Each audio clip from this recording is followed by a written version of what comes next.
జాతీయ మానవ హక్కుల సంఘం చైర్పర్సన్ గా సుప్రీంకోర్టు మాజీ న్యాయమూర్తి జస్టిస్ వి రామసుబ్రహ్మణ్యన్ను నియమించడంపై కాంగ్రెస్ అభ్యంతరం వ్యక్తం చేసింది. చైర్మన్ ఎంపికలో సరైన విధానాన్ని పాటించలేదని పేర్కొంది. ఎన్హెచ్ఆర్సీ చైర్మన్ ఎంపిక ప్రక్రియ ప్రాథమిక స్థాయిలోనే లోపభూయిష్టంగా సాగిందని ఆరోపించింది. అసమ్మతి తెలియజేస్తూ కాంగ్రెస్ పార్టీ ప్రకటన విడుదల చేసింది. ఎన్హెచ్ఆర్సీ చైర్మన్ నియామకం తరహా అంశాల్లో పరస్పర సంప్రదింపులు, ఏకాభిప్రాయ సాధన వంటి సాంప్రదాయాన్ని విస్మరించారని, సమావేశంలో లేవనెత్తిన చట్టబద్దమైన ఆందోళనలను పక్కన పెట్టి పేర్లను ఖరారు చేయడానికి సంఖ్యాపరమైన మెజారిటీపై ఆధారపడ్డారని కాంగ్రెస్ ఆరోపించింది.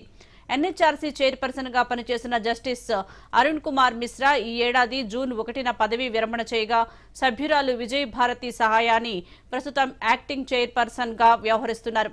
కొత్త చైర్పర్సన్ ఎంపికపై డిసెంబర్ 18న ప్రధాని నరేంద్ర మోదీ అధ్యక్షతన అత్యున్నత స్థాయి సమావేశం జరిగింది. జస్టిస్ రామసుబ్రహ్మణ్యన్ను నియమిస్తూ సోమవారం నిర్ణయం వెలువడింది. సభ్యులుగా ప్రియాంక్ కనుంగో, డాక్టర్ జస్టిస్ బిద్యుత్ రంజన్ షడంగిలను నియమించారు. రాజ్యసభలో అంబేద్కర్